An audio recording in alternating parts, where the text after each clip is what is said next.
Good morning and welcome to the Center for Spiritual Living Midtown, where we are reminding us ourselves and each other all the time, such is the nature of life, that all it asks and all it wants is the opportunity to appear. You are that opportunity, so am I, and so it is. Very glad you're with us today. We are a place where all people are honored and celebrated.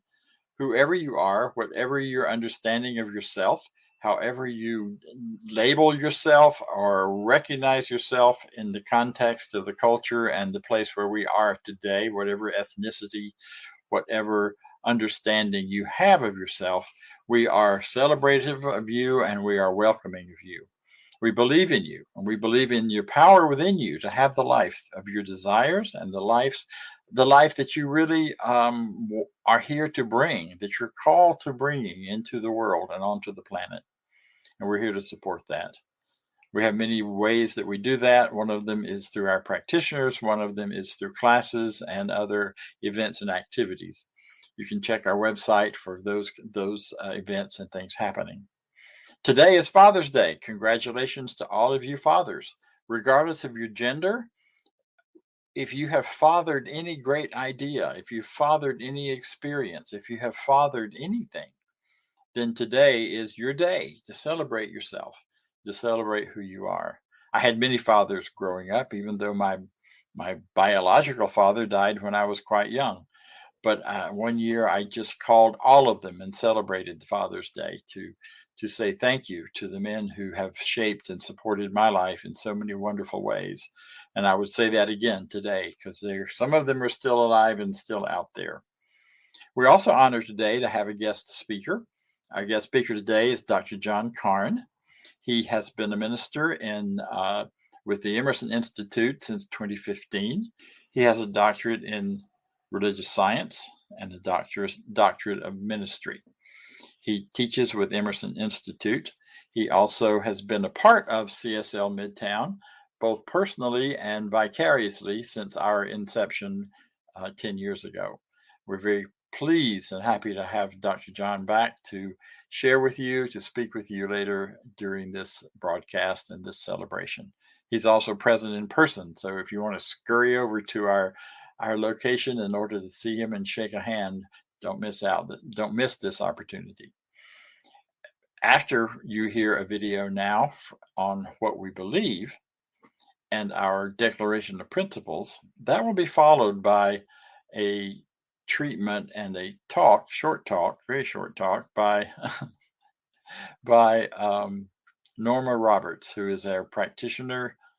She is part of our center and she hails from St. Petersburg, Florida. So she will share with you via the internet.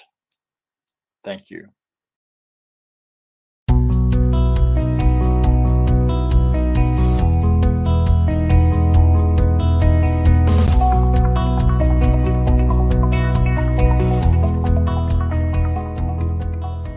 I believe in one God, one absolute power and first cause to all things.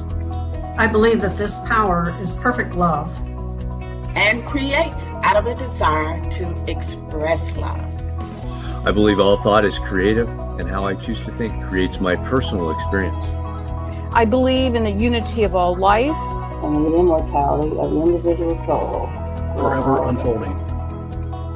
I believe in the eternal goodness, the eternal goodness of God, the eternal loving kindness, and the eternal givingness of God to all. And so it is.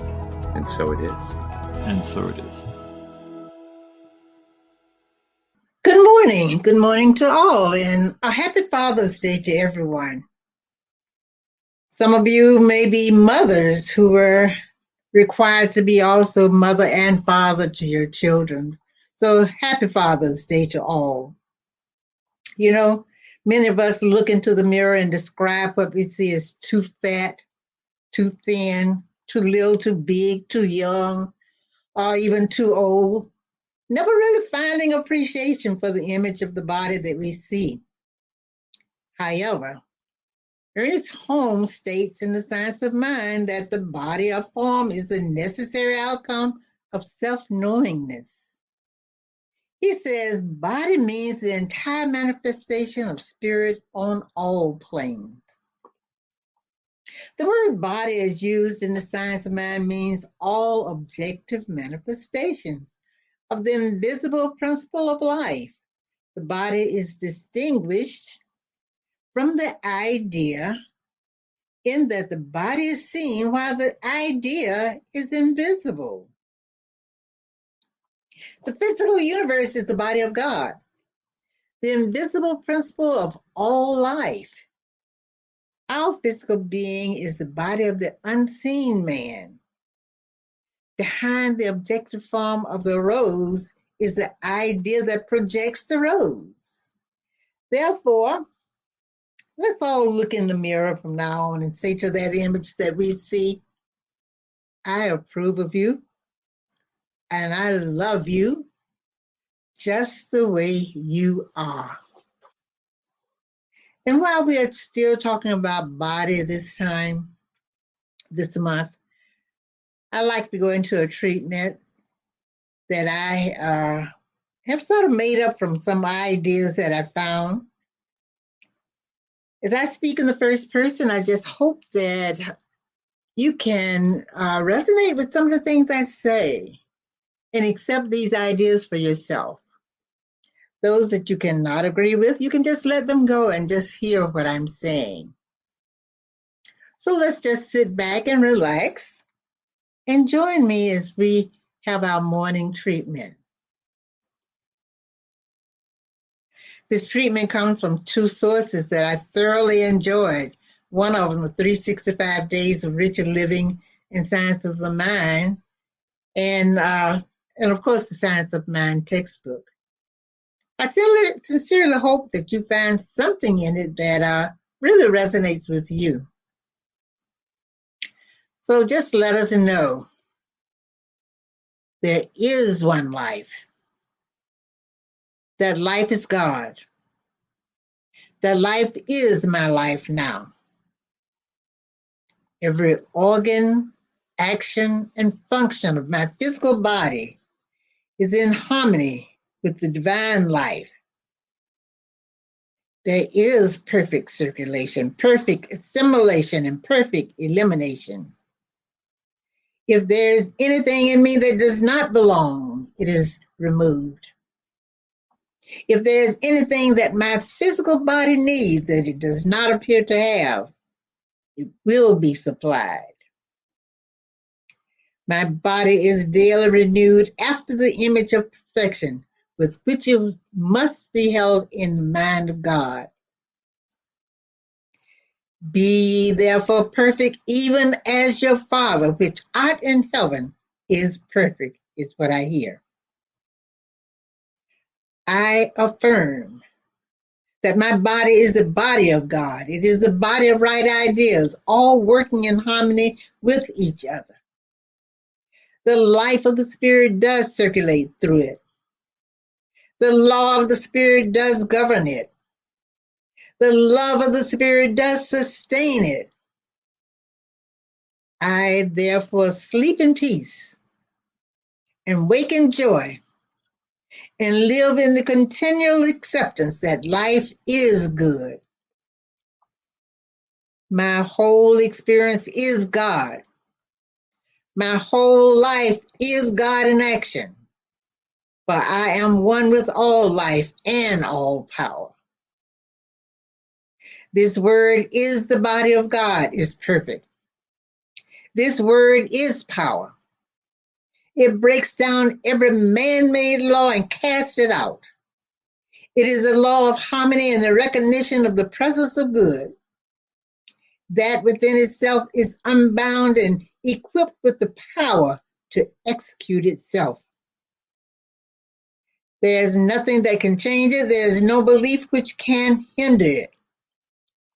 It cannot be reversed, cannot be misplaced, mislaid, neutralized, or destroyed by any opposing force. It is continuous and unremitting and will operate until it is done all that it's supposed to do. It is with great thanks that I believe Jesus' statement, heaven and earth shall pass away, but my word shall not pass away. And I accept Isaiah's statement as my declaration. So shall my word be that goeth forth from my mouth. It shall not return to me void, but shall accomplish that to which it is sent. And so it is. Oops, there we go. Good morning. Thank you for having me at CSL Midtown in Buckhead. I'm honored to be with you. Dr. Bob and I go way back, and I also go way back with pretty much everyone here with CSL. And I don't know if you guys remember, Ken Wilcox used to do his Sunday service from here. And I think it was called CSL Buckhead back in the day. And we used to come to that. Today we're talking about the mind-body connection. And this pulls together information and techniques from our entire teaching. I have found for me that as I was beginning to learn this information, it seemed like wishful thinking. But when you get all the pieces of it in place, which can take years to get all of that, it makes perfect sense. It's the lessons of interrupting thoughts, redirecting thoughts, choosing tools of affirmation, spiritual mind treatment, gratitude, meditation, walking and journaling. It's a full lifestyle, not just something you do on Sunday, but every day. It's a lifestyle of practicing how you think, speak, and live consciously. And for a good reason, your health depends on it. And if anyone feels like this is overwhelming, just have a look at any minister in this teaching, because they needed it the most. Otherwise, they would not have kept studying. The question for you, then, is how bad does it have to get before you're willing to do something about it? What I'd like to start with is for you to pull out your pointing finger. It may be like loaded down here. Pull it out, and then bring it around, touch yourself, and say with me or right after me, I am a perfect manifestation of an idea in the mind of God.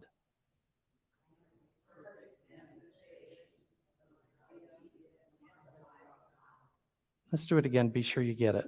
I am a perfect manifestation of an idea held in the mind of God. All righty. This is what we believe. It's what we teach. You might not have ever heard it put that way before. That's just my take on it. But what I want to start with is that you are not a mistake. No one here is an accident. No matter what your parents may have told you, no matter what your siblings might have said, your biological heredity is not your truth. Your childhood experiences, although they stay with us, they are not our truth. And sure, as a child, you could not escape the consciousness of the home. No one blames the child. But as you become an adult, you continue to create from that consciousness, and you create the same experiences until a point in time comes along and you decide, you learn something like this, and you decide, I'm going to improve my life. The old stuff is only your story if you buy into it. And even then, it's still not your truth. Even if you're a survivor of something horrendous and you've taken on an identity as a survivor, that is not your truth. It's been your experience. We don't diminish that. And I truly hope you've had time to turn it into a blessing, where you take what happened to you and you help others that are going through it. But when we get to the oneness section of this talk, you'll understand just working on yourself actually heals out beyond you. And there's also a spot within you. I love this. It's called the still point. And we have Reverend Mary Louise Hefner, is that right? Out in Snellville, who holds a still point gathering once a month at the library. And they talk about the still point within. That's the divine within you that has never been touched, never been molested, never experienced violence, never been put down, has never faced cruelty, has never faced addiction. That part of you is perfection, and it's still with you, even though you've had whatever you've had in this lifetime. So let me remind you one more time that you are a perfect manifestation from an idea held in the mind of God. In Matthew 3:17, my old teacher, David Barrett, used to quote this all the time. "This is my son in whom I am well pleased." And I never quite got it. He would say this all the time to us. Excuse me, Barbara, can you bring my water up? And what the old school Bible, thank you, dear, belief around that was that God was pleased with Jesus because he got baptized. Once Jesus was baptized, God was happy. In the metaphysical interpretation, we say that we're all God's offspring, every one of us. And what we are is God's experience in this physical world. So the point is that the Creator is quite happy with its creation. Your mother might not be happy with you. Your boss may not be happy with you. There's someone out there not happy with you. But all that matters is the Creator is quite happy with its creation. Ernest Holmes said, "The Creator delights in the multiplicity of its creation." And that's the one that counts. God, Spirit, the universe, so to speak, is quite happy with its creation, all of its creations, and it delights in diversity of its creations. And you guys, I've lost my voice a little bit. I've been sick for a bit, and so I just will chug a little water. You are being that important being from God, that manifestation from God. You are also necessary to the fabric of the universe and this planet as we sit here right now today. Did you know that? You are needed here. You're supposed to be here. You are here not by accident, again. You're here on purpose, and you are just as valuable as the oceans, the mountains, the moon, the gravitational pull that creates tides that go back and forth. All of that was necessary for this point in time, and that includes you. You are here by divine appointment, and I'm glad you kept it. If you would look at someone near you and say, "You are here by divine appointment."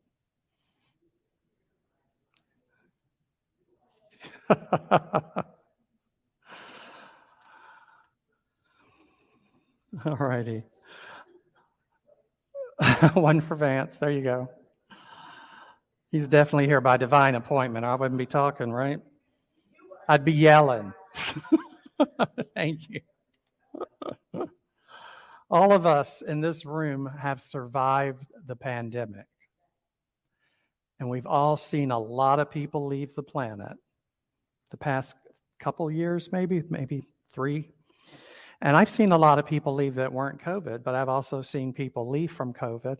And I've seen one person, a young person, leave because of the COVID shot, which is just devastating. But here we sit, all of us. Here we are. We're supposed to be here at this time. We kept our appointment. And we're going to be on the other side of this transition that the planet is going through, that consciousness is going through. And I don't know what we're supposed to do with that, but I do know our love is necessary and our consciousness is necessary to be here on the other side. In A Course in Miracles, which Bob told me not to quote, so I have to quote it. What is real cannot be changed, and what is unreal can be changed. Okay? So when they're saying what is real cannot be changed, that's God. That's universal law. And if you don't know universal law, you should get familiar with it, or otherwise it's going to whoop your butt. The best thing you can do is come to a good understanding of what universal law is all about. Our body, we would say in science of mind, God is first cause, which is similar to what they're saying in A Course in Miracles, and that we, being the manifestation, are an effect, okay, or our bodies. We are not an effect. We are us as souls, we are an extension of God in this physical form. But the body we're wearing is an effect. And a body can be changed. An effect can be changed. Okay, it's not hardcore, solid, it's flexible. We can make the body better using some techniques we know from here, or we can make the body worse by ignoring those techniques, right? Having nasty mind chatter going on in your head all the time. All of that stuff counts. This body, this is kind of fun to me. It comes from class 9 of Foundations. This body being a temporary manifestation, we can be walking along. I have a good friend that says he got this from me. I never said it, but that's what he got. He lives downtown like Ralph McGill. He feels like he walks to lose weight, and he walks through some areas where it could be dangerous, but he feels completely safe. He feels completely centered. I'm a divine, perfect being of God. And he said, you know what? If they shoot me, I'm going to keep on walking. He said, because the body falls away, but he knows he will continue living. And so if we get shot, the body falls off. We're not shot. We're stepping out of it, and we're going to continue on. And I don't know if you remember this. I've just taught it so many times that I know it by memory. Ernest Holmes said, well, will we have clothes when we get to the other side? And his answer was yes. You're going to have whatever you had here. It will be provided on that next plane as you continue on with your journey. We're going to go into oneness now, and I believe this is really and truly necessary for us to heal and necessary for us to see what it is we have to heal. I know you've heard the drop of water in the ocean analogy. The water drop is 100% ocean. It's made up of all the ocean, but it's not all the ocean is. And Ernest Holmes in the Science of Mind book says, we are not all God is, but what we are is 100% God. When I've heard that in the past, I've thought the wave that comes up from the ocean is 100% ocean, right? And this wave is just flying towards the shore. He may feel isolated, lonely, all on his own, being propelled by forces out of his control. And he's just crashing for a dead end. Then he crashes and he goes back into the body of God, where he can be reformed and he can have another similar experience. One of my teachers, when I was working on my master's, was a Vietnamese monk. And he told me in his mind, we're like the fingers on the hand. And that was something I hadn't heard before. These fingers are made of the same flesh, bone, blood flow, nerves, nervous system, everything that the hand has. But these are projections of the body, truly. But we'll say God is the hand. These are the projections. Let's see, I lost my place. Alrighty. So if I'm pointing my finger at someone else, say this finger is pointing at that one, I'm actually pointing it at myself because we're all one. I'm connected to that finger, right?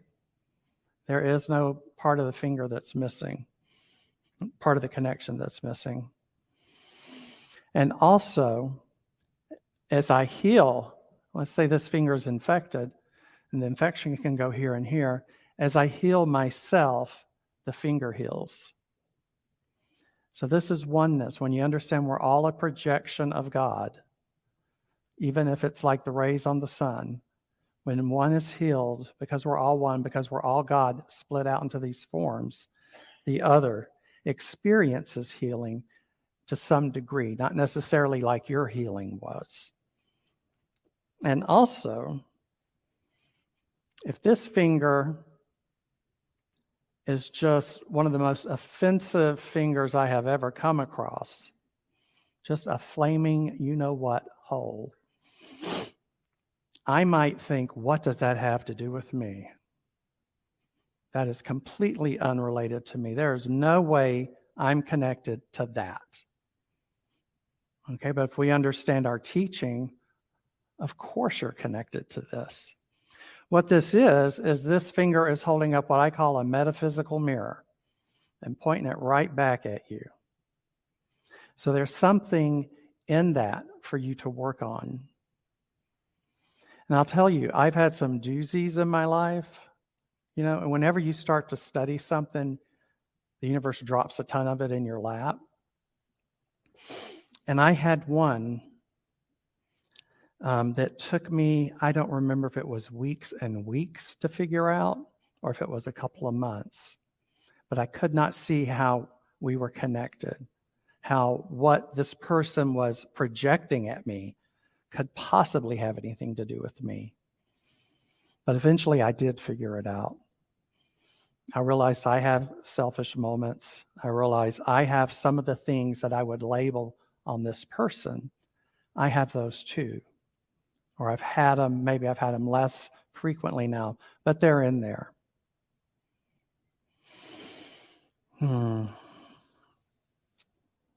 Oh, and the ego.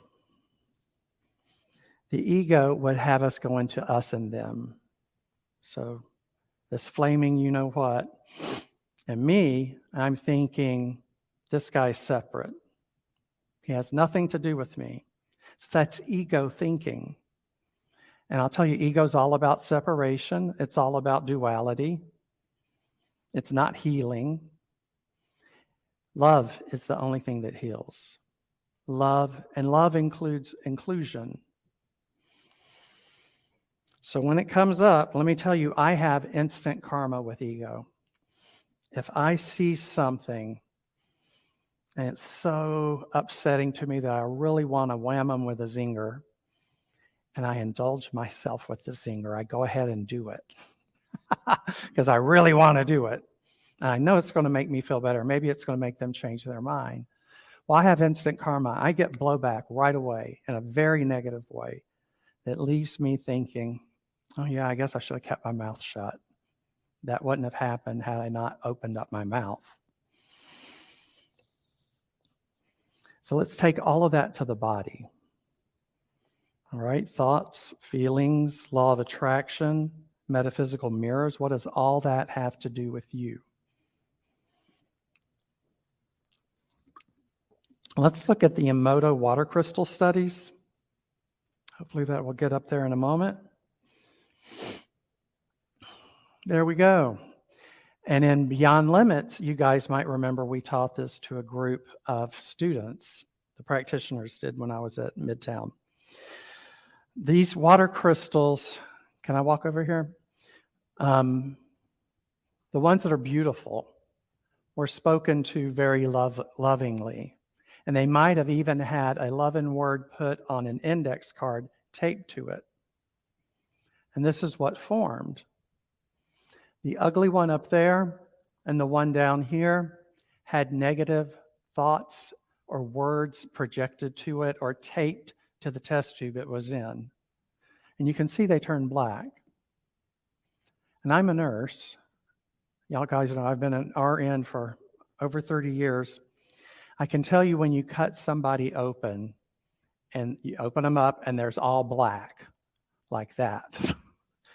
It's a bad, bad thing. All right. So we're 60% water, all of us.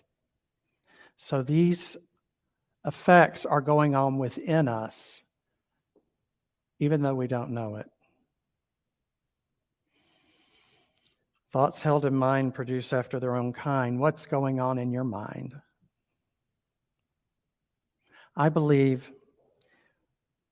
well, CSL asked us for this week, what does the body remember?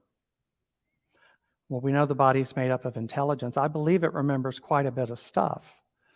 If you have a whole lot of negativity going on in your mind, negative mind chatter, or you're angry, if you're anxious, you'll come up depressed. If you're stressed all the time, it'll produce depression. Rage, we know, produces cancer. Whatever is going on in your mind will come forward into your body. I believe that first it comes forward into your experience, that you get to see it, you get the metaphysical mirror, but you keep ignoring it and doing your own thing. Before you know it, you've got something in your body to pay attention to. Okay, so, and remember, the body is an effect, but the body is going to form, mold, and create whatever you're putting out into the area of what we call universal law. Whatever you're putting out, you might have heard that more casually, whatever you're putting out into the universe. All the law does is say, okay, yes, you got a bunch of negativity, I'm going to give you something for it. Here you go. And it's quite happy to say yes, that's all it does. And if you consciously work on this and put out positive, loving thoughts, learn to stop the negative thoughts as they come up, you can address that and prevent something from happening. Now, there was a time where I might have not road rage, but anger, and my arm might come up and a special finger, or I might lay on the horn, right? And I've told you I always have instant karma, instant ego. And what happens for me is I'll be the person in the next intersection that makes that same mistake, because it could happen to any of us anytime. And that has taught me to be more compassionate for people when they make a mistake, not to raise hell, because it's going to be me next if I raise hell. So you learn to not do that. And I have an affirmation that I thought I was the only one that knew, but our practitioner of the day used it in her talk. I was floored. When you're in that state, and for me, it's usually in the car, not necessarily road rage, but something pops into my head that I'm deeply ashamed of, that I wish had never happened, that I wish I had handled differently. And I feel really bad about myself. And what I've learned to do, because I'm in my car, is I look in the rearview mirror into my eyes and I say, I love and approve of you just as you are. I love and approve of you just as you are. Now, if I'm mad when I start saying that, it might take me several times. I keep looking in the eyes and doing it because I want to shift from that. I don't want to produce from that anger something into my life, possibly something into my body. That's the last thing I want to do. And I'm smart enough to know that now. And it's more important to set aside ego and pride and do that work rather than have something come up that's a real challenge. Oh, and also, Myrtle Fillmore said, before I go there, I'm sorry, Diego, hang on. It's important to remember one other thing. Be good to yourself as well. I had you guys know I've been running a homeless dinner in Chamblee for about the past 4 years. I just recently shut it down and I'm restructuring and reopening that. And I got to teach science of mind there all the time. People would come in telling me they needed a special outfit for a job interview, but worried because their haircut, they're not going to hire me because of my haircut. This is a black man. He said, I'm going to be too scary if I don't have a haircut on this job interview. And the guy was nice looking and had the biggest smile and the warmth. And I told him, you walk in there with your smile and your nice attitude, and I think you're going to be fine. But I helped him find an outfit so that he could feel confident enough to present well. I had another guy during both the winter and the summer. who would always find like a warm shelter in the winter and the guys look out for each other. There's a whole, I forget what you call it. It's a whole way of being on the street where you support each other. He would find a shelter, take all these different people to it, and then it would fill up and he'd still be on the street. And then during the next summer, he found an apartment complex down somewhere like East Point or Forest Park that had pretty much been condemned, but the owners were letting homeless people in. It didn't have running water or electricity, no air, but it had a roof and some rooms. You might feel safer in a room. And they filled up, and he didn't get a space. And so I felt like it was important to talk to him about, we're going to use this because I had to speak to him in his language, all of God's children. He said, those are God's children. I'm helping God's children get a place. And I said to him, well, you are also God's child. So are you really helping all of God's children? You have to come through for yourself as well. You're every bit as important to God as these other guys. And so that was an opportunity, really sort of a oneness thing, oneness blessing, but it was an opportunity to help him. And he told me at the end of that, I'm an angel and I'm here to help the homeless people on the street. And I thought, I have thought about that, and I've decided maybe he is an angel because he is the sweetest person. Now, also, I've got some quotes. This one's from Myrtle Fillmore. And she's the one that talks a lot about your body, your mood, your words having an effect on the molecules in the cells within. So I go to her when I need this kind of stuff. Know that your everyday physical life can and should be inspired and happy and purposeful, yet not strained and tense. And that's never necessary to do that which is harmful or weakening to the functions or the organs of your body, essentially, in accomplishing what is right and just and worthwhile and expedient. So she says, stay away from the negative and the nasty. It's going to affect your body internally. You're going to have a manifestation from that. Next is Ernest Holmes. It was hard to find something more specific from Ernest Holmes. He left it kind of broad throughout his writings. This one is, the mind is a magnet, and we attract that which we identify with the self. Think about that flaming you-know-what guy that showed up. The metaphysical mirror. In order to get the most out of life, we must learn consciously to change many of our habitual thought patterns. This is not easy because our old thought patterns cling to us with great tenacity. But being thought patterns, they can be reversed. Faith that it can be done will always overcome fear that it cannot be done. This is our daily spiritual practice.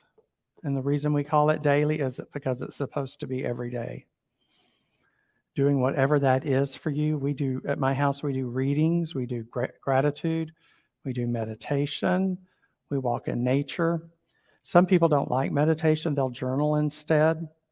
But you've got to do something that clears your mind.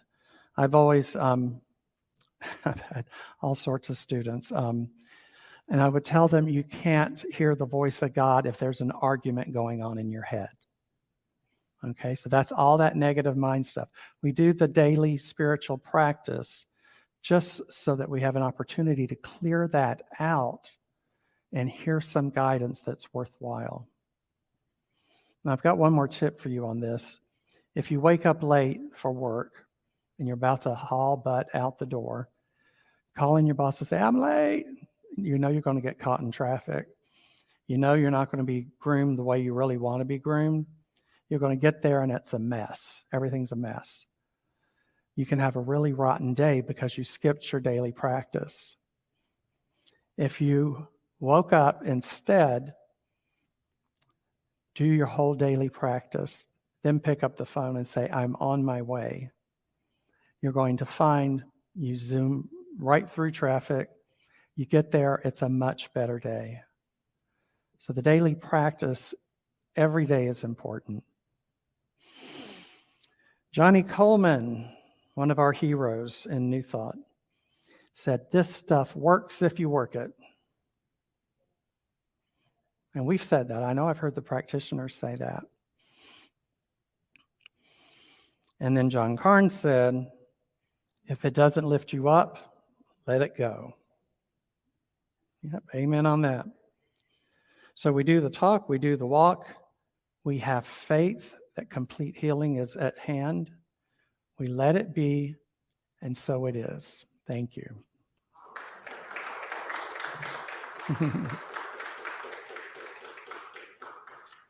And here comes Mr. Vance. Thank you, Dr. Karn. All right. That was an awesome talk. Yes. So I'm up here for the prosperity section. So if Diego put the slide up, we'll do our affirmation of prosperity, where you have an opportunity to give. You can use the QR code, or you can go to cslmidtown.org/donate. We have the ability to set up one-time or ongoing donations through that system. So that's awesome. And then you're tracking it as well. So if you will, say with me, I live in a universe of abundance. As I freely and joyfully give, I join in the divine flow, and all that I share with life returns to me multiplied abundantly. And so it is. And now back to Dr. Bob for some announcements and then closing. So I would add to the announcements that next week we will be back to internet only, and we will do that broadcasting from Florida, from the St. Petersburg area. I will have been down there on vacation with my family, and we will wrap that up with a Florida broadcast. So look forward to seeing and being with all of you on the internet next week. So for now, I'm happy to remind you that this is a time of great celebration, celebrating your life, celebrating the very bodies that we have and that we are so grateful for, celebrating the goodness that life is through and for each one of us. So join me, if you will, in our closing affirmation of life.